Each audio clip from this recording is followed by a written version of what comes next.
आंखों में पानी रखो, होठों पे चिंगारी रखो, जिंदा रहना है तो तरकीबें बहुत सारी रखो। राह के पत्थर से बढ़ के कुछ नहीं है मंजिलें, राह के पत्थर से बढ़ के कुछ नहीं है मंजिलें। रास्ते आवाज देते हैं सफर जारी रखो, रास्ते आवाज देते हैं सफर जारी रखो। जय हिंद साथियों, मैं दीपक कुमार आपका स्वागत करता हूं आपके प्यारे से चैनल गोल्डन फ्यूचर क्लासेस पर। आप सब बहुत अच्छे होंगे, नियमित रूप से अपने पढ़ाई कर रहे होंगे। जैसा कि साथियों आप सभी को पता है कि क्लास 12th की स्कीम आउट हो चुकी है, परीक्षा तिथि आ चुकी है। परीक्षाएं फरवरी में होनी है, अपनी निर्धारित तिथि से होनी है। हमारे सभी विद्यार्थी अपनी पढ़ाई लगन पूर्वक और बहुत अच्छे से कर रहे होंगे। हमारे विद्यार्थियों की एक समस्या रही, बहुत विद्यार्थियों ने बताया कि सर ये यूनिट 3 का लेसन नंबर 4 हमारे समझ में नहीं आता है, इसमें बहुत सारे डेरिवेशन हैं, समस्याओं का सामना करना पड़ता है और इसीलिए हम इस टॉपिक को लेके आए हैं। शुरुआत हो रही है आपके यूनिट 3 से, जिसमें विद्युत धारा का चुंबकीय प्रभाव तथा चुंबकत्व का अध्ययन करेंगे। इसका विद्युत धारा का चुंबकीय प्रभाव तथा चुंबकत्व, जिसके अंतर्गत हमारा लेसन नंबर 4 आता है गतिमान आवेश तथा चुंबकीय क्षेत्र। गतिमान आवेश तथा चुंबकीय क्षेत्र। आप सभी को बता दें कि इससे पहले हमने 3 लेसन कवर किए हैं। वो 3 लेसन हमारे कौन कौन से हैं? सबसे पहले जाना था यूनिट 1 में। एक तो हम यूनिट 1 कवर कर चुके हैं। यूनिट 1 में साथियों हमने जाना था स्थिर आवेश के बारे में। किसके बारे में जाना था? स्थिर आवेश के बारे में। वहां पर आवेश स्थिर था, और जब आवेश स्थिर होता है तो वो अपने चारों ओर एक वैद्युत क्षेत्र उत्पन्न करता है। क्या उत्पन्न करता है? वैद्युत क्षेत्र उत्पन्न करता है। चैप्टर नंबर 1 में हमने वैद्युत क्षेत्र के बारे में जाना था, उसके साथ साथ वैद्युत विभव के बारे में जाना था। ये हमारी यूनिट 1 रही। उसके बाद में हमने शुरू की यूनिट सेकंड और सेकंड यूनिट में साथियों हमने क्या जाना था? सेकंड यूनिट में हमने जाना था गतिमान आवेश के बारे में। गतिमान आवेश के बारे में, और गतिमान आवेश के बारे में इसी के साथ साथ हमें पता है जब आवेश गतिमान होता है तो क्या होता है? तो वैद्युत धारा उत्पन्न होती है। क्या उत्पन्न होती है? वैद्युत धारा। यूनिट 1 में स्थिर आवेश था। स्थिर आवेश में हमने वैद्युत क्षेत्र के बारे में जाना था। वैद्युत क्षेत्र के बारे में ये हमारा चैप्टर 1 था, और चैप्टर 2 हमारा आया था वैद्युत विभव के बारे में। वैद्युत विभव ये हमने यूनिट 1 में 2 लेसन पढ़े थे, वैद्युत क्षेत्र और वैद्युत विभव। इसके बाद हमारी यूनिट 2 शुरू हुई थी, जिसमें हमने गतिमान आवेश के बारे में जाना, और गतिमान आवेश से हमारा चैप्टर नंबर 3 बना, जिसे हम वैद्युत धारा के नाम से जानते हैं। तो यूनिट 1 में हमने ये सीखा था, अगर कोई आवेश स्थिर अवस्था में है, विरामावस्था में है, तो अपने चारों ओर क्या उत्पन्न करता है? एक वैद्युत क्षेत्र उत्पन्न करता है। क्या उत्पन्न करता है? स्थिर आवेश अपने चारों ओर वैद्युत क्षेत्र उत्पन्न करता है। क्या उत्पन्न करता है? वैद्युत क्षेत्र।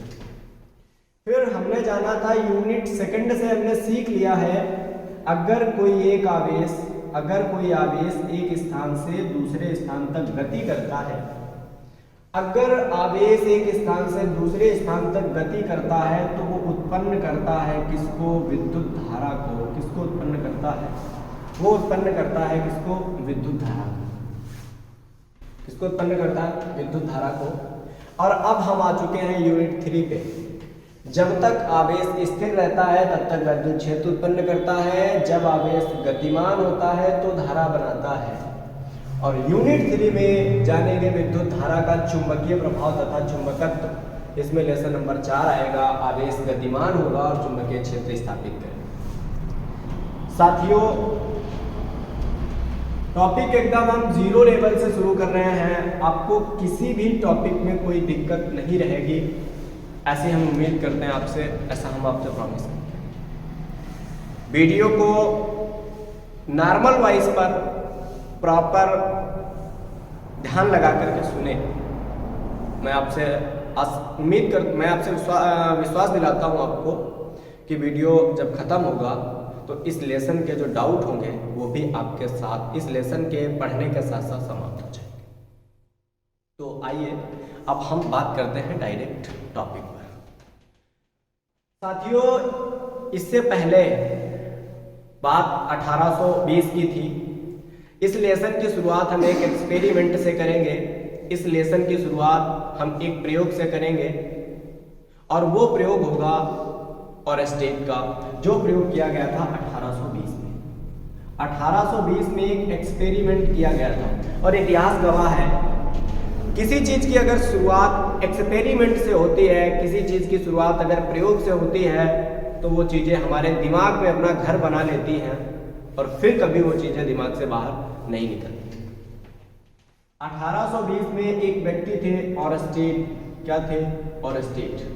1820 में एक व्यक्ति थे ऑरेस्टेट, जो अपना कोई, और ये प्रयोग ऐसे नहीं, ये प्रयोग अनजाने में हो गया था, ये प्रयोग गलती से हो गया था। ऑरेस्टेट ये प्रयोग करने नहीं बैठे थे, अचानक से गलती से उनसे एक्सपेरिमेंट हो गया और विद्युत धारा और चुंबकीय क्षेत्र के बीच संबंध स्थापित हो गया। इससे पहले लोगों को ये जानकारी थी कि विद्युत धारा एक अलग क्षेत्र है और चुंबकीय क्षेत्र एक अलग क्षेत्र है। विद्युत धारा और चुंबकीय क्षेत्र का आपस में कोई रिलेशन नहीं है। लेकिन 1820 में, तब तक मैं आपको केवल और केवल सबसे पहले ऑरेस्टेट के प्रयोग से पहले चुंबकीय क्षेत्र की संकल्पना से परिचय कराए देता हूँ। वास्तव में चुंबकीय क्षेत्र क्या होता है, चुंबकीय क्षेत्र की क्या संकल्पना है, चुंबकीय क्षेत्र की संकल्पना क्या है। चुंबकीय क्षेत्र की संकल्पना कहती है कि किसी भी चुंबक के चारों ओर का वह क्षेत्र, मान लिया हमारे पास एक क्षण चुंबक है, कोई भी चुंबक दो ध्रुवों से मिलकर के बनी होती है, एक साउथ पोल होता है और एक नॉर्थ पोल होता है, एक उत्तरी ध्रुव होता है, एक दक्षिणी ध्रुव होता है। किसी भी चुंबक के चारों ओर का वह क्षेत्र, किसी भी चुंबक के चारों ओर का वह क्षेत्र जिसमें रखी किसी अन्य चुंबकीय सुई पर एक बल आघूर्ण आरोपित होता है। किसी भी चुंबक के चारों ओर का वह क्षेत्र जिसमें रखी किसी अन्य चुंबकीय सुई पर एक बल आघूर्ण आरोपित होता है, जो उसे चुंबक की दिशा में लाकर के ठहराता है या चुंबक की दिशा में लाने का प्रयत्न करता है, उस चुंबक के चारों ओर के क्षेत्र को क्या कहते हैं? चुंबकीय क्षेत्र कहते हैं। ये तो चुंबकीय क्षेत्र की संकल्पना है। किसी चुंबक के चारों ओर का वह क्षेत्र जिसमें रखी किसी चुंबकीय सुई पर एक बल आघूर्ण आरोपित होता है, जो उसे किसी निश्चित दिशा में लाकर के ठहरा देता है, इस क्षेत्र को क्या कहते हैं? चुंबकीय क्षेत्र कहते हैं। तो आइए इस चुंबकीय क्षेत्र की शुरुआत करते हैं ऑरेस्टेट के एक्सपेरिमेंट से। कहाँ से करते हैं? ऑरेस्टेट के एक्सपेरिमेंट से। ऑरेस्टेट के एक्सपेरिमेंट से क्या है ऑरेस्टेट का प्रयोग? ऑरेस्टेट का प्रयोग ये किया गया था 1820 ईस्वी में। कब किया गया था? 1820। प्रयोग ये हुआ कि ऑरेस्टेट एक प्रयोग कर रहे थे और ये अचानक से एक्सपेरिमेंट हुआ और फिर इन्होंने कुछ उपकरण लिए। इससे पहले हम आपको बता दें, आपको जानकारी होगी एक कंपास की। कंपास क्या होता है? कंपास एक दिशा सूचक यंत्र होता है। क्या होता है? दिशा सूचक यंत्र। वो प्रयोग क्या कर रहे थे? विद्युत धारा का कोई प्रयोग कर रहे होंगे, विद्युत धारा का, किसी चालक में विद्युत धारा प्रवाहित करा रहे होंगे, कोई तार गया होगा उसमें धारा प्रवाहित करा रहे होंगे और वहाँ पर एक ये चुंबकीय सुई रखी थी, वो कंपास जिसको कहते हैं, जिसके अंदर एक छोटी सी चुंबकीय सुई होती है, जिसमें दो ध्रुव होते हैं। एक हमारा नॉर्थ पोल होता है, एक हमारा उत्तरी ध्रुव होता है और एक दक्षिणी ध्रुव। इस चुंबक को डिस्टर्ब करने का काम कौन कर सकता है? इस चुंबक को विक्षेपित करने का काम कौन कर सकता है? कोई चुंबकीय क्षेत्र। अगर इस चुंबक के समीप कोई दूसरी चुंबक लाई जाए तो इस चुंबकीय सुई में विक्षेप देखने को मिलता है। ये सुई किसी दिशा में विक्षेपित होना शुरू हो जाती है। और विक्षेपित एक चुंबक तभी हो सकती है जब उसके चारों ओर या उसके समीप कोई चुंबकीय क्षेत्र हो, कोई अन्य चुंबक लाई जाए। तो ऑरस्टेड जब ये प्रयोग कर रहे थे तो अचानक से उनके दिमाग में बत्ती जली कि ये चुंबकीय सुई में विक्षेप कैसे आया, जबकि हम तो करंट फ्लो करवा रहे थे। ये देखा उन्होंने, तो फिर उनके दिमाग में आया कि कहीं ना कहीं धारा जो है वो चुंबकीय क्षेत्र स्थापित कर रही है। और फिर इन्होंने इस एक्सपेरिमेंट को विधिवत किया, और विधिवत करने के लिए इन्होंने कुछ उपकरण लिए। उन उपकरण में एक तो परिपथ लिया और परिपथ के पास एक चुंबकीय सुई रखी, परिपथ में एक बैटरी लगाई और जो एक्सपेरिमेंट किया, आइए जानते हैं क्या थे ऑरस्टेड का एक्सपेरिमेंट। सबसे पहले इन्होंने एक परिपथ लिया और उस परिपथ में एक बैटरी लगाई। परिपथ में क्या लगाई? एक बैटरी लगाई और उस बैटरी में एक कुंजी लगा दी और उसके समीप ला करके, इस परिपथ के समीप क्या ला करके रख दिया? इस परिपथ के समीप एक चुंबकीय सुई ला करके रख दी। क्या ला करके रख दी? चुंबकीय सुई। वो देखते हैं ये चुंबकीय सुई विरामावस्था में बनी रहती है। इस परिपथ में धारा प्रवाहित नहीं कराई उन्होंने, इस परिपथ को ऐसे खुला छोड़ दिया।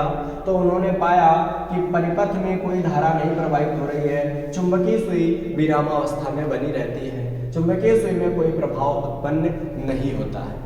इसके बाद में उन्होंने अगला और एक क्या परीक्षण किया? अगला परीक्षण किया उन्होंने इसी बैटरी में जो ये परिपथ था जिसमें बैटरी लगाई उन्होंने, और इसी परिपथ में क्या किया उन्होंने? इस बार कुंजी को बंद कर दिया। इस बार कुंजी को क्या कर दिया? इस बार कुंजी को बंद कर दिया। तो उन्होंने पाया जो इसमें चुंबकीय सुई रखी थी वो अपनी साम्यावस्था से या विरामावस्था से किसी दूसरी दिशा में विक्षेपित हो जाती है। किसी दूसरी दिशा में क्या हो जाती है? विक्षेपित हो जाती है। फिर उन्होंने और एक एक्सपेरिमेंट किया। इसी में इन्होंने करंट को और बढ़ाया तो देखा जैसे जैसे करंट को बढ़ाते जाते हैं चुंबकीय सुई का विक्षेप बढ़ता जाता है। जैसे जैसे विद्युत धारा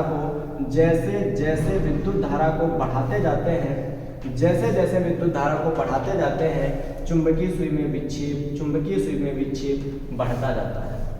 फिर उन्होंने क्या किया? अगला एक्सपेरिमेंट किया, अगला और एक परीक्षण किया। इसी में अगला परीक्षण ये किया, अगले परीक्षण के लिए इन्होंने इस बैटरी में जो धारा थी उसकी दिशा को बदल दिया। इस बार ये माइनस कर दिया और ये प्लस कर दिया। इस बार इन्होंने धारा की दिशा बदल दी और कुंजी को बंद किया, धारा की दिशा बदल दी। तो इन्होंने ये पाया, इस बार इन्होंने ये पाया कि जो चुंबकीय सुई पहले इस दिशा में विक्षेपित हो रही थी, ये मान लो ये हमें पता है इसका नॉर्थ पोल है, ये साउथ पोल है, ये नॉर्थ पोल है इसका, ये साउथ पोल है, ये उत्तरी ध्रुव है, ये दक्षिणी ध्रुव है। इसी चुंबकीय सुई में विक्षेप बदल जाता है और इस बार विक्षेप कुछ इस तरीके का देखने को मिलता है। जो चुंबकीय सुई पहले इस दिशा में विक्षेपित हो रही थी, अब उसी चुंबकीय सुई का विक्षेप बदल जा रहा है। अब विक्षेप किसी दूसरी दिशा में हो रहा है। तो ये एक्सपेरिमेंट किए किसने? ऑरस्टेड ने। और जब ये एक्सपेरिमेंट किए, यहाँ से संबंध स्थापित हो गया तब जाके लोगों को जानकारी हो गई 1820 में कि वैद्युत धारा और चुंबकीय क्षेत्र आपस में संबंध रखते हैं। इससे पहले किसी भी व्यक्ति को जानकारी नहीं थी कि विद्युत धारा और चुंबकीय क्षेत्र भी आपस में संबंध रखते हैं। इससे पहले लोगों को यही जानकारी थी कि विद्युत धारा एक अपना अलग क्षेत्र है और चुंबकीय क्षेत्र अपना अलग क्षेत्र है। तो आइए साथियों जानते हैं कि इसके आधार पर इन्होंने क्या निष्कर्ष दिए, इसके आधार पर ऑरेस्टेट ने क्या निष्कर्ष दिए। ऑरेस्टेट के निष्कर्ष को आइए हम जानते हैं। ऑरेस्टेट ने क्या निष्कर्ष दिए अपने प्रेक्षण के, अपने प्रयोग के आधार पर। पहला इन्होंने निष्कर्ष निकाला कि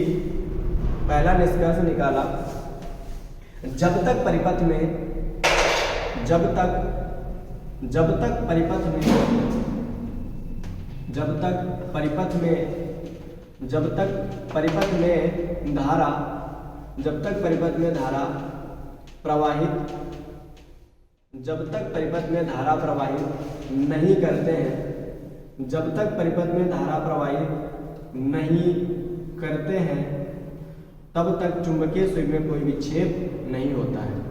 नहीं प्रवाहित करते हैं तब तक क्या नहीं होता है, चुंबकीय सुई में कोई विक्षेप नहीं होता है। चुंबकीय सुई में क्या नहीं होता है, कोई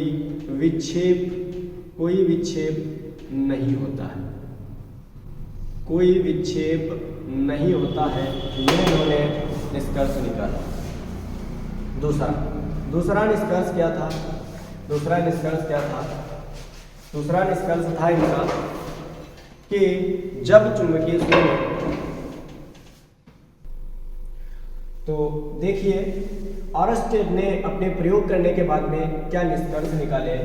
ऑरेस्टेड ने निष्कर्ष निकाला कि जब तक परिपथ में धारा प्रवाहित नहीं करते हैं, जब तक परिपथ खुला था तब तक चुंबकीय सुई में कोई विक्षेप नहीं था।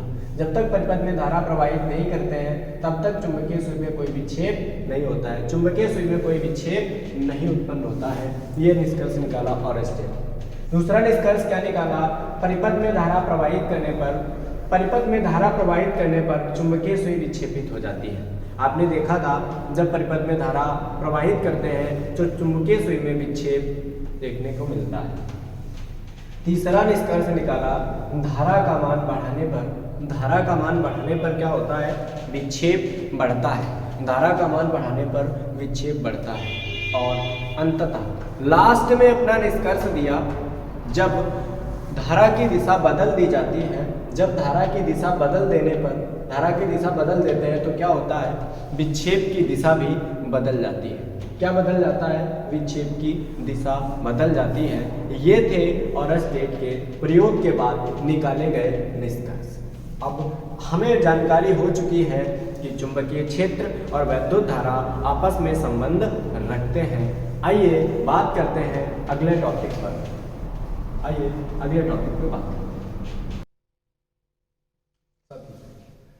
अगला टॉपिक है हमारा धारावाही चालक के कारण उत्पन्न चुंबकीय क्षेत्र, जिसे हम जानते हैं बायो-सेवर्ट के नाम से।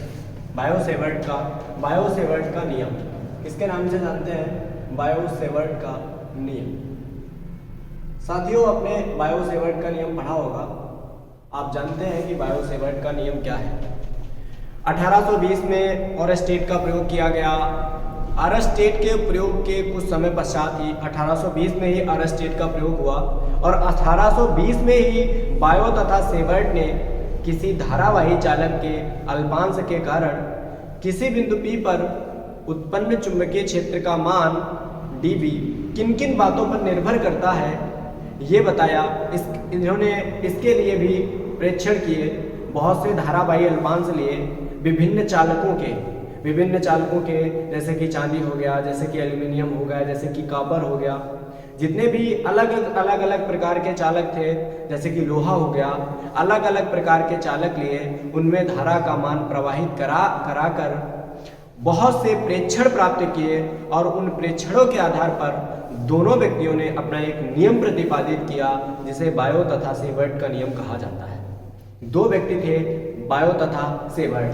1820 ईस्वी में बायो तथा सेवर्ट ने विभिन्न धारावाही चालकों द्वारा उत्पन्न चुंबकीय क्षेत्रों का अध्ययन करने के लिए अनेक प्रयोग किए। इन प्रयोगों के आधार पर बताया कि किसी धारावाही अल्पांश dl के कारण किसी बिंदु P पर उत्पन्न चुंबकीय क्षेत्र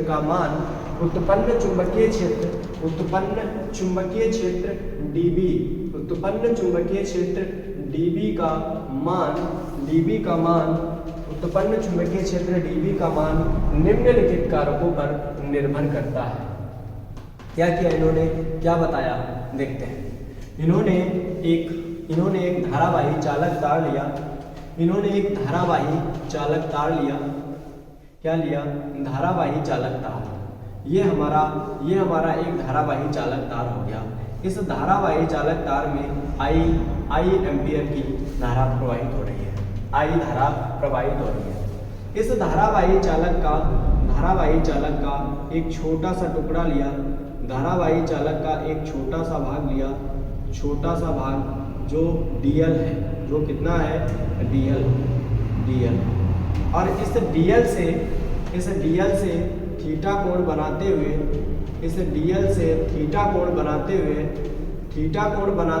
r दूरी पर स्थित बिंदु P पर चुंबकीय क्षेत्र की गणना की। r दूरी पर स्थित, ये क्या है, ये चालक तार है। ये क्या है, ये हमारा चालक तार है। r दूरी पर बिंदु P स्थित है, जिस पर किसकी गणना करनी है, जिस पर B की गणना करनी है, चुंबकीय क्षेत्र की गणना करनी है। इन्होंने एक चालक तार लिया, जिसका अल्पांश लिया। अल्पांश से थीटा कोण बनाते हुए r दूरी पर स्थित बिंदु P पर चुंबकीय क्षेत्र के बारे में कई बातें बताई, और इस अल्पांश के कारण जो चुंबकीय क्षेत्र होगा वो dB होगा। इस अल्पांश के कारण चुंबकीय क्षेत्र dB होगा। इन्होंने बताया यह dB निम्नलिखित कारकों पर निर्भर करता है। निम्नलिखित कारकों पर क्या क्या निर्भर करता है, आइए टॉपिक के साथ बात करते हैं। सबसे पहली बात इन्होंने बताई, इसका मान dB का मान, इसका मान चालक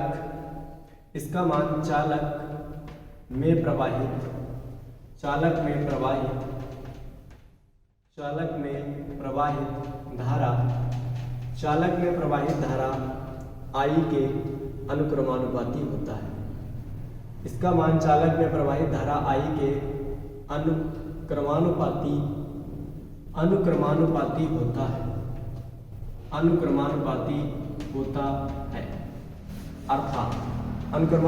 होता है।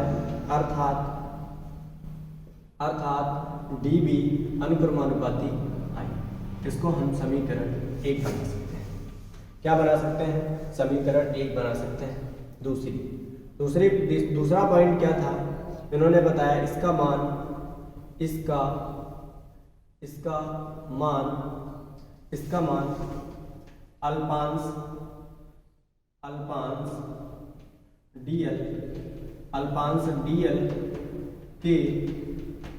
मान अल्पांश dl के अनुक्रमानुपाती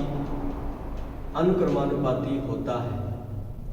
इसका मान अल्पांश dl के अनुक्रमानुपाती होता है या समानुपाती होता है।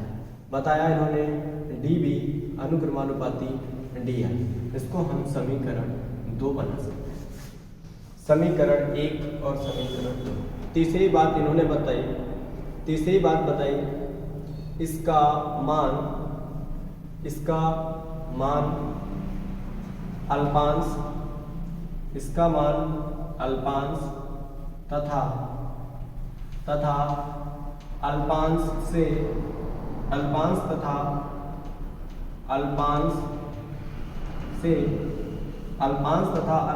से बिंदु P को मिलाने वाली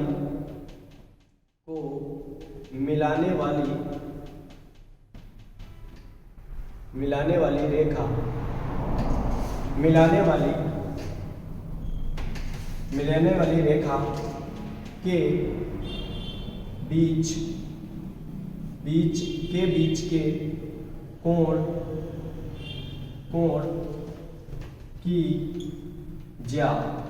की ज्या अर्थात साइन के कोण की ज्या के अनुक्रमानुपाती होता है।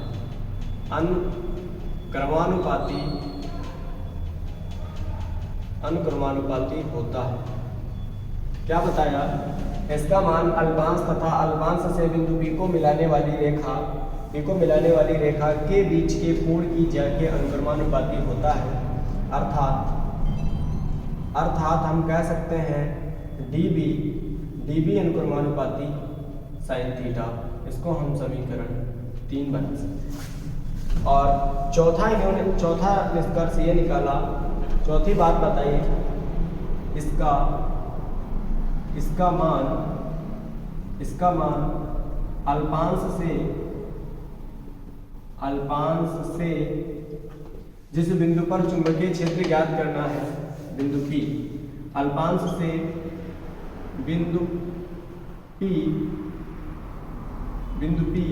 से बिंदु P के बीच की दूरी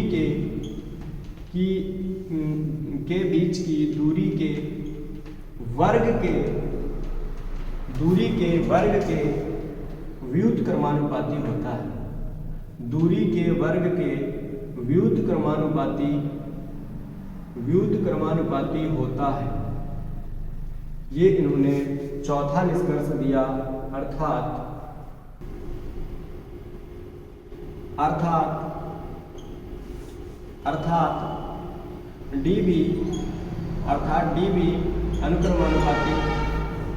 dB अनुक्रमानुपाती r²।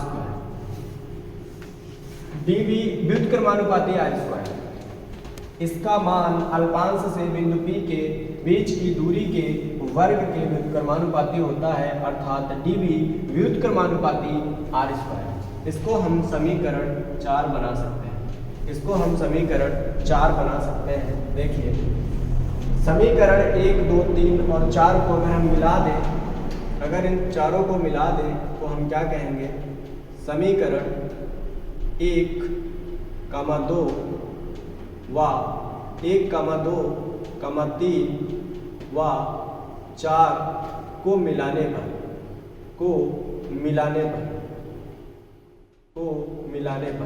अगर हम चारों समीकरणों को मिला दें तो हमें मिल जाएगा dB अनुक्रमानुपाती I dl sine theta बटे r²। और यही हमारा बायो-सेवर्ट के नियम का संबंध है। यही बायो-सेवर्ट का नियम है कि dB अनुक्रमानुपाती I dl sine theta बटे r²। अगर अनुक्रमानुपाती हटाएं तो हमें मिल जाएगा dB बराबर μ0 बटे 4 pi into I dl sine theta और बटे में I dl साइन थीटा और बटे में r²। I dl sine theta बटे में r², जहाँ μ0 बटे 4 पाई, जहाँ μ0 बटे 4 पाई अनुक्रमानुपाती नियतांक है। क्या है? अनुक्रमानुपाती नियतांक। ये अनुक्रमानुपाती नियतांक है। और μ0 क्या है? μ0 बटे 4 पाई तो अनुक्रमानुपाती नियतांक है। अगर हम बात करें μ0 को वायु अथवा निर्वात की, μ0 को अगर हम इसकी पूरे की बात करें लेते हैं, μ0 बटे 4 पाई अनुक्रमानुपाती नियतांक है, जिसका मान क्या होता है? जिसका मान μ0 बटे 4 पाई बराबर 10 की पावर माइनस 7 होता है। कितना होता है? 10 की पावर माइनस 7 होता है। अगर हम म्यू नॉट की बात करें, म्यू नॉट क्या है? म्यू नॉट को हम वायु अथवा निर्वात की चुंबकशीलता कहते हैं। क्या कहते हैं? वायु अथवा निर्वात की चुंबकशीलता। क्या कहते हैं? वायु अथवा निर्वात की चुंबकशीलता कहते हैं इसको, वायु अथवा निर्वात की चुंबकशीलता। जैसे हमने चैप्टर नंबर जब 1 पढ़ा था तो वहाँ एप्सिलॉन नॉट होता था जिससे वायु अथवा निर्वात की वैद्युतशीलता कहते हैं। यहाँ जो म्यू नॉट है वो वायु अथवा निर्वात की चुंबकशीलता है। इसके अगर मान की बात करें, म्यू नॉट का मान कितना होता है तो 4 पाई उधर गुणा में चला जाएगा। म्यू नॉट बराबर आ जाएगा 4 पाई इंटू 10⁻⁷। कितना आ जाएगा? 4 पाई बराबर म्यू नॉट बराबर 4 पाई इंटू 10⁻⁷। इसके अगर मात्रक की बात करें, इसका मात्रक होता है न्यूटन प्रति एम्पियर स्क्वायर। क्या होता है? न्यूटन प्रति, इसका मात्रक जो होता है न्यूटन प्रति एम्पियर स्क्वायर। क्या होता है? न्यूटन प्रति एम्पियर स्क्वायर। इसका दूसरा भी मात्रक है, अथवा न्यूटन प्रति एम्पियर स्क्वायर, इसका दूसरा भी मात्रक है,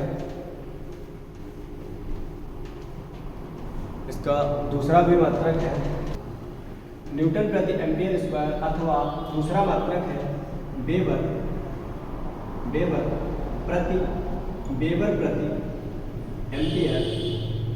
वेबर प्रति एम्पियर इंटू मीटर।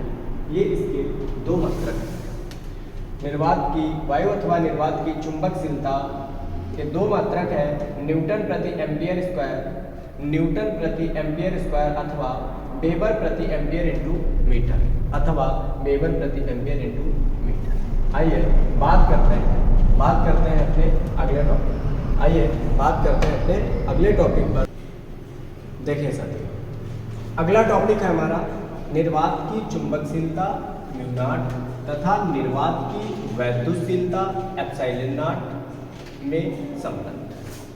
निर्वात की वैद्युतशीलता और निर्वात की चुंबकशीलता में संबंध। अब तक हमने क्या जान लिया है? अब तक हमने जान लिया है चुंबकीय क्षेत्र की संकल्पना क्या है। अब तक हमने जान लिया है ऑरस्टेड का प्रयोग क्या हुआ, ऑरस्टेड ने अपने प्रयोग के आधार पर क्या निष्कर्ष निकाले। ऑरस्टेड के प्रयोग के थोड़े समय पश्चात 2-4 महीने बाद ही 2 व्यक्ति हुए, फ्रांस के भौतिकविद जिनका नाम बायो तथा सेवर्ट था। उन दोनों व्यक्तियों ने विभिन्न चालक लेकर के उनमें धारा प्रवाहित कराई और उनमें धारा प्रवाहित कराने के बाद में कुछ प्रेक्षण किए और प्रेक्षण करने के बाद में चुंबकीय क्षेत्र के मान के बारे में बताया चुंबकीय क्षेत्र का मान किन किन कारकों पर निर्भर करता है। वहाँ पर हमने जान लिया था म्यू नॉट क्या होता है। म्यू नॉट को हम निर्वात की चुंबकशीलता, अगर कभी आपसे कह दिया जाए निर्वात की चुंबकशीलता की विमा क्या है, निर्वात की चुंबकशीलता की विमा के बारे में बात की जाए तो साथियों विमा के बारे में आपको बता दें। इसका मात्रक आपने देखा था, इसका मात्रक आया था न्यूटन प्रति एम्पियर स्क्वायर। क्या था? न्यूटन प्रति एम्पियर स्क्वायर। साथियों इसका मात्रक न्यूटन प्रति एम्पियर स्क्वायर था। अगर हम न्यूटन प्रति एम्पियर स्क्वायर की सहायता लें तो साथियों हम मात्रक विमा निकाल सकते हैं। अगर आपको विमाएं निकालनी नहीं आती हैं तो मैं आपके लिए प्रॉपर विमाओं का एक वीडियो बना दूंगा जिसमें आपको 0 से हाई लेवल तक की विमाओं की जानकारी दे दी जाएगी, आप कैसे विमा निकाल सकते हैं। हमें मालूम है न्यूटन बल का मात्रक है, एम्पियर धारा का मात्रक है। न्यूटन बल का मात्रक है, इसकी विमा हमें मालूम है mL⁻⁻² होती है। न्यूटन की विमा कितनी होती है? mL⁻⁻²। एम्पियर की विमा, धारा की विमा A होती है, एम्पियर स्क्वायर है तो A का स्क्वायर लगा देंगे। अगर हम इस निर्वात की चुंबकशीलता की विभा निकालना चाहे, लिखने का क्रम होता है MLTAK। क्या होता है? MLTAK। तो सबसे पहले हमारा M आ जाएगा, उसके बाद में L आएगा, उसके बाद में T आएगा, T की पावर -2 और A की पावर -2। MLT की पावर -2 और A की पावर -2, ये हमारी हो जाएगी निर्वात की चुंबकशीलता की विभा। आइए साथियों बात करते हैं अपने टॉपिक पर। हमारा टॉपिक है निर्वात की चुंबकशीलता और निर्वात की वैद्युतशीलता में क्या संबंध है। आप अभी अभी निर्वात की चुंबकशीलता के बारे में जान चुके हैं। निर्वात की चुंबकशीलता होती है म्यू नॉट बटे 4 पाई। म्यू नॉट बटे 4 पाई का मान होता है 10 की पावर -7। इसका साथियों मात्रक होता है, इसका साथियों मात्रक होता है न्यूटन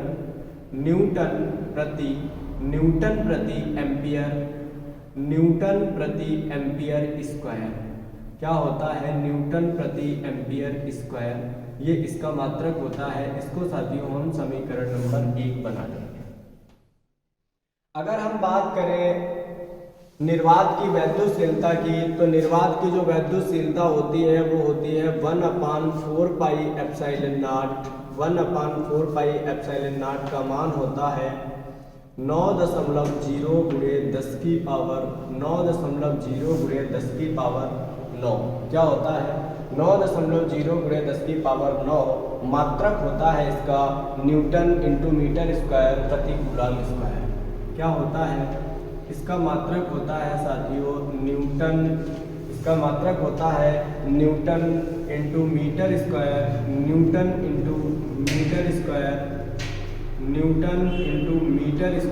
प्रति कूलम स्क्वायर। इसको हम साथियों समीकरण नंबर 2 बना देंगे। कितनी बना देंगे? समीकरण नंबर 2। संबंध किसके बीच निकालना है? संबंध निकालना है निर्वात की चुंबकशीलता म्यू नॉट और निर्वात की वैद्युतशीलता एप्सिलॉन नॉट। किसके मध्य? निर्वात की चुंबकशीलता और निर्वात की वैद्युतशीलता। ठीक है, बात करते हैं इन दोनों की। संबंध निकालने के लिए क्या करेंगे साथियों? हम क्या करते हैं? समीकरण 1 को भाग करते हैं। समीकरण 1 को समीकरण 2 से भाग। साथियों डायरेक्ट लिखे दे रहा हूँ। समीकरण 1 को भाग कर देंगे किससे? समीकरण 2 से। इससे कर देंगे समीकरण 2 से। देखिएगा, LHS को LHS से भाग करेंगे, RHS को RHS से भाग करेंगे। म्यू नॉट बटे 4 पाई बटे में आएगा 1/4 pi epsilon not. 1/4 pi epsilon not बराबर। अगर हम इधर के मान की बात करें, इधर मान है 10 की पावर -7 बटे में आएगा 9.0। 9.0 का मतलब 9 ही होता है, गुणे 10 की पावर 9। अगर हम साथियों मात्रक की बात करें, इधर हमें मिल जाएगा न्यूटन, इधर मिल जाएगा न्यूटन प्रति एम्पियर स्क्वायर, और इस पूरे के बटे में आएगा न्यूटन इंटू मीटर स्क्वायर प्रति कूलम स्क्वायर। क्या आएगा? न्यूटन इंटू मीटर स्क्वायर और प्रति कूलम स्क्वायर। इसको ऐसे लिख सकते हैं। आप देख सकते हैं साथियों 4 पाई से 4 पाई कट जाएगा, 4 पाई से 4 पाई कट जाएगा, न्यूटन से न्यूटन कट जाएगा। यहाँ जो मिलेगा वो हमें म्यू नॉट मिलेगा, 1/एप्सिलॉन नॉट मिलेगा।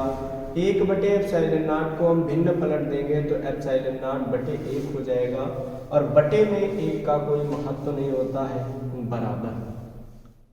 यहाँ हमें मिल जाएगा, यहाँ साथियों हमें मिल जाएगा, यहाँ 1/9 ऐसे रहने दें। 10 की पावर साथियों 9 हमारे पास है, 10 की पावर 7 और नीचे लाते हैं, 10 की पावर +7 हो जाएगी।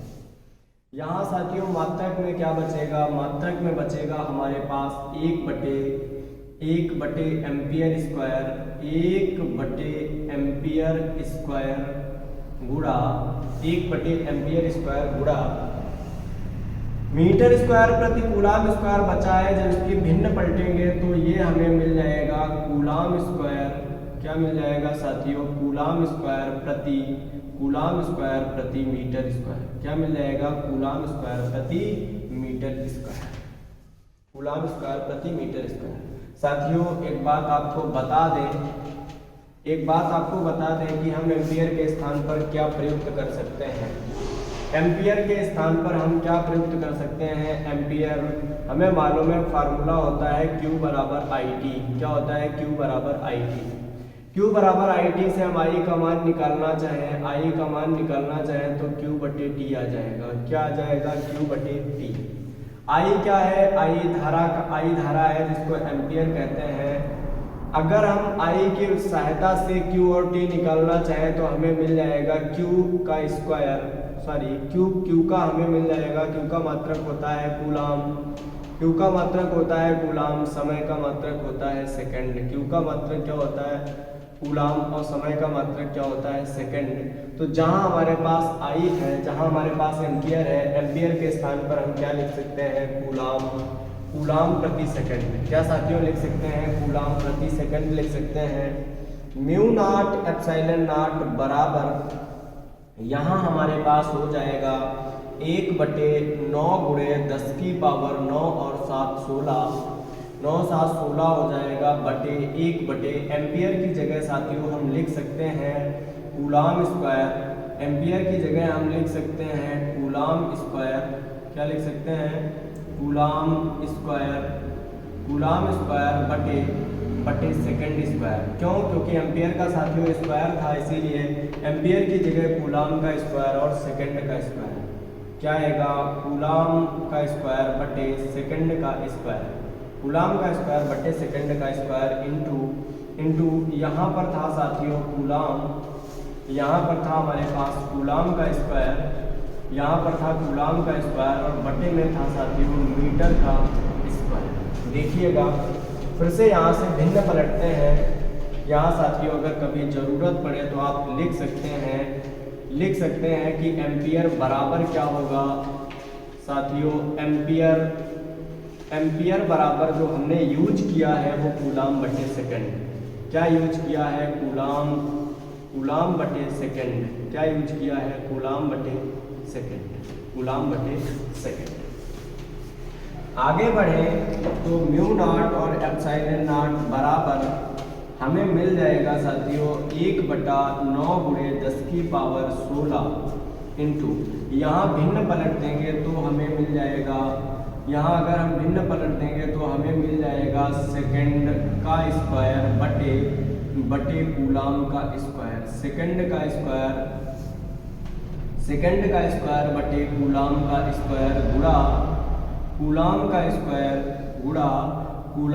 स्क्वायर और बटे में मीटर का स्क्वायर। साथियों कूलाम स्क्वायर से कूलाम स्क्वायर कट जाएगा, जो बचेगा वो क्या होगा इस पे बात करते हैं। जो बचेगा ये हमारी समीकरण 2 है, जो बचेगा इस पे बात करते हैं। देखिए इधर बचेगा हमारे पास म्यू नॉट एप्सिलॉन नॉट बराबर 1/9 को लिख सकते हैं 3, 10 की पावर 16 को लिख सकते हैं 10 की पावर 8 और पूरे पर लगा सकते हैं स्क्वायर। वर्गमूल ले लिया, 9 का वर्गमूल साथियों 3 होता है, 10 की पावर 16 का वर्गमूल 10 की पावर 8 होता है। यहाँ बचेगा साथियों सेकंड स्क्वायर प्रति मीटर स्क्वायर। क्या बचेगा? यहाँ साथियों बचेगा सेकंड स्क्वायर, यहाँ बचेगा सेकंड स्क्वायर प्रति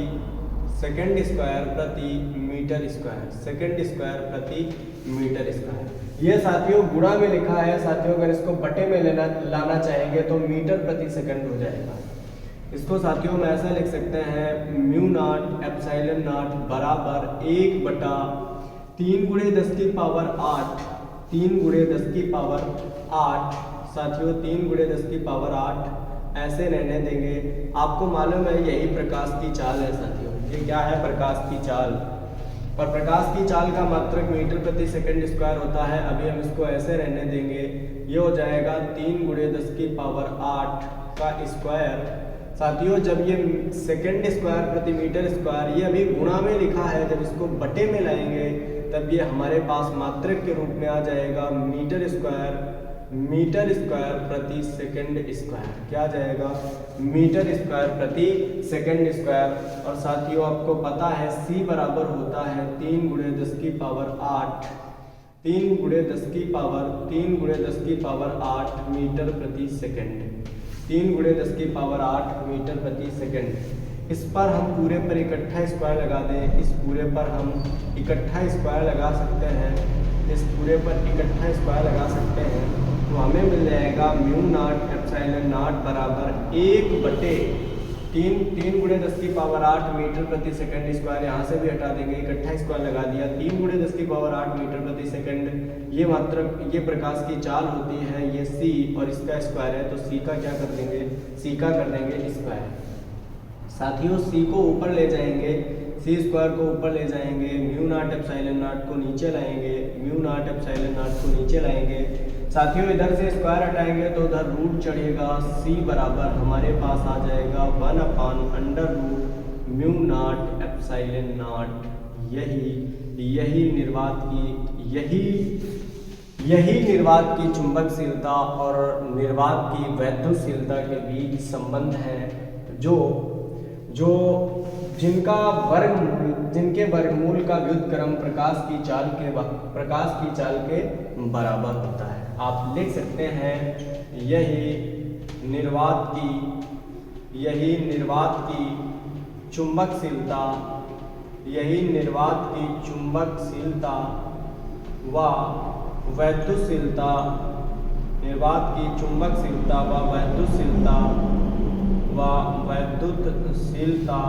में संबंध है।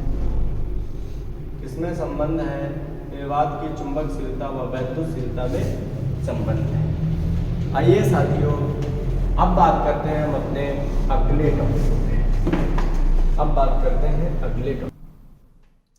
साथियों हमारा अगला टॉपिक है धारावाही चालक के कारण उत्पन्न चुंबकीय क्षेत्र की दिशा ज्ञात करना। जो भी धारावाही चालक होंगे, धारावाही चालक अपने चारों ओर चुंबकीय क्षेत्र स्थापित करेंगे, उस चुंबकीय क्षेत्र की दिशा क्या होगी? जैसा कि आप सभी को अब तक शायद बताया नहीं गया, मेरे द्वारा तो नहीं बताया गया, मैं बताया देता हूँ। चुंबकीय क्षेत्र की दिशा क्या होती है? चुंबकीय क्षेत्र की दिशा किसी चुंबक में, अगर साथियों किसी चुंबक में चुंबकीय क्षेत्र की दिशा की बात करें, मान लिया ये हमारा उत्तरी ध्रुव है, ये हमारा दक्षिणी ध्रुव है। चुंबकीय क्षेत्र, अभी हम आगे डिटेल के साथ बात करेंगे, जब हम चुंबक के बारे में साथियों पढ़ेंगे, जब चुंबकीय बल रेखाओं के बारे में पढ़ेंगे तब आपको पुनः बताया जाएगा, लेकिन तब तक आपको अवगत कराए देता हूँ वास्तव में चुंबकीय क्षेत्र की दिशा क्या होती है। चुंबकीय बल रेखाएं साथियों N ध्रुव से निकलकर S ध्रुव में प्रवेश करती हैं। चुंबकीय बल रेखाएं N ध्रुव से निकलकर S ध्रुव में प्रवेश करती हैं। N ध्रुव से निकलकर S ध्रुव में प्रवेश करती हैं। ये होती है चुंबकीय क्षेत्र की दिशा।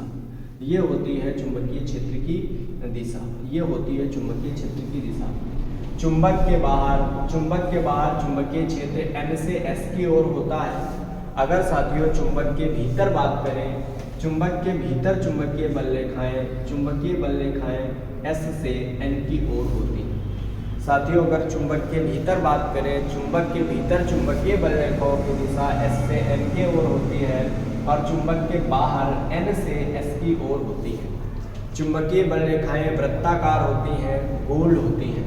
तो आइए बात करते हैं धारावाही चालक के कारण उत्पन्न चुंबकीय क्षेत्र की दिशा कैसे ज्ञात करें। इसके लिए साथियों दो नियम बनाए गए, एक जो चुंबकीय क्षेत्र की दिशा बताता है, दूसरा भी चुंबकीय क्षेत्र की दिशा बताता है। चुंबकीय क्षेत्र की दिशा के साथ साथ ये चुंबकीय बल रेखाओं की दिशा भी बताता है। चुंबकीय बल रेखाएं ही तो चुंबकीय क्षेत्र बनाती हैं, मतलब चुंबकीय क्षेत्र की दिशा और चुंबकीय बल रेखाएं एक ही बात है। देखिएगा साथियों, बात करते हैं। हमने एक धारावाही चालक लिया था, ये धारावाही चालक का अल्पांश लिया था, इसमें धारा प्रवाहित हो रही थी, इसमें I एम्पियर की धारा प्रवाहित हो रही थी। इससे इस दूरी पर हमें चुंबकीय क्षेत्र ज्ञात करना था बिंदु P पर। हमें पता है साथियों, चुंबकीय बल रेखाएं धारावाही चालक के चारों ओर उत्पन्न होती हैं। चुंबकीय क्षेत्र धारावाही चालक के चारों ओर वृत्ताकार होता है और जिसका केंद्र, जो वृत्ताकार चुंबकीय क्षेत्र बनेगा, जिसका केंद्र कहाँ होता है, जिसका केंद्र चालक पर होता है। चुंबकीय बल रेखाएं वृत्ताकार होती हैं। इन चुंबकीय बल रेखाओं के अगर केंद्र की बात करें, केंद्र धारावाही चालक पर होता है। अब साथियों, दिशा कैसे ज्ञात करेंगे? इसके लिए हमारा दाएं हाथ की हथेली का नियम नंबर 1, दाएं हाथ की हथेली का नियम नंबर 1, इसकी सहायता से साथियों हम चुंबकीय क्षेत्र की दिशा ज्ञात कर सकते हैं किसी भी बिंदु पर। इसके लिए साथियों आपको अपने दाएं हाथ के पंजे को पूरा फैला करके रखना होगा।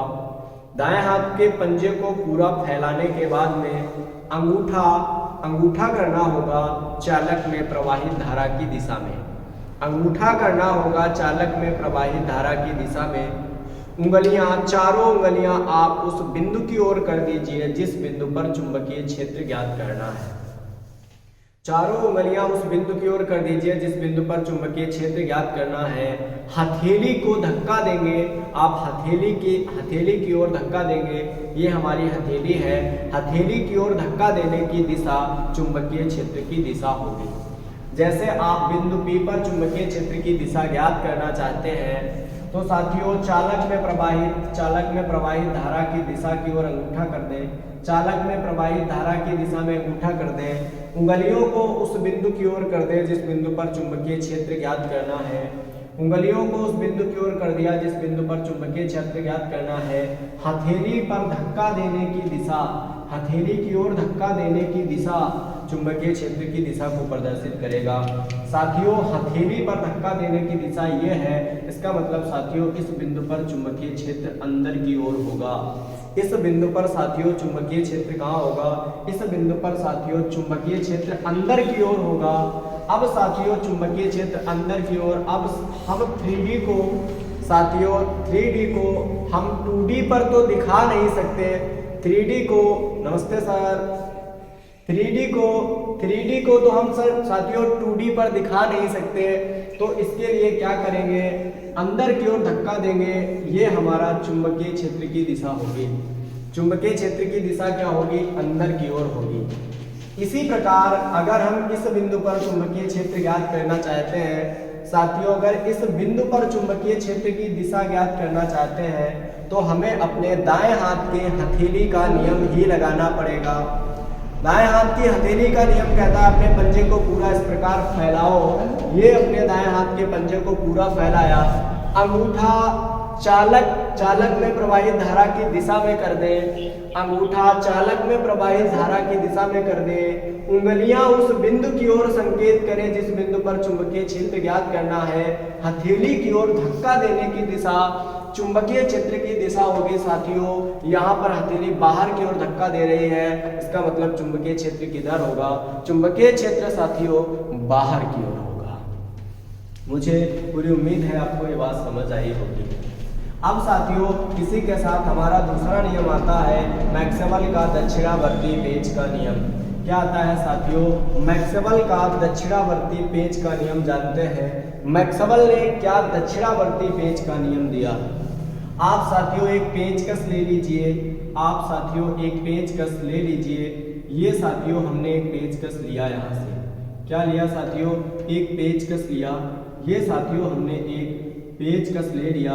ये हमने क्या ले लिया? एक पेचकस ले लिया। ये साथियों पेचकस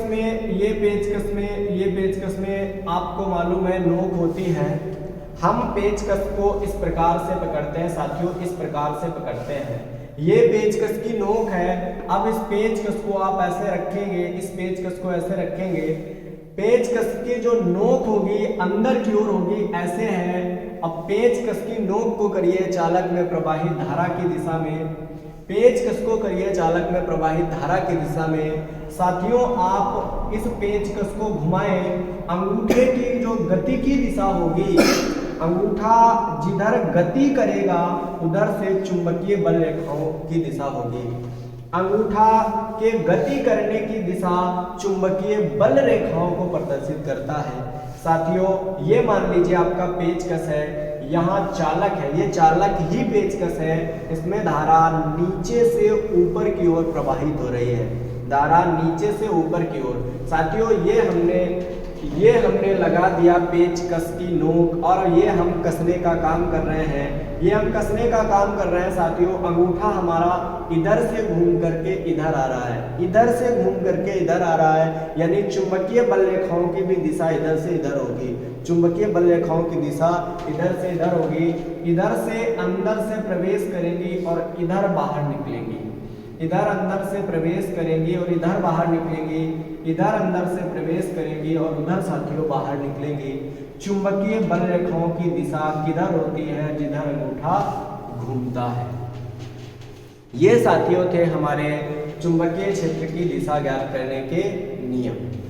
अब अगले टॉपिक पे बात करते हैं। अगला टॉपिक हमारा होगा धारावाही चालक के कारण किसी बिंदु पर चुंबकीय क्षेत्र, जिनमें हम पढ़ेंगे बायो सेवर्ट के अनुप्रयोग। अब हम मिलते हैं आपको अगले वीडियो में। सभी साथियों से हमारा ये कहना है वीडियो को पूरा देखें। वीडियो को पूरा देखने के बाद में साथियों जरूर बताएं ये वीडियो आपको कैसी लगी।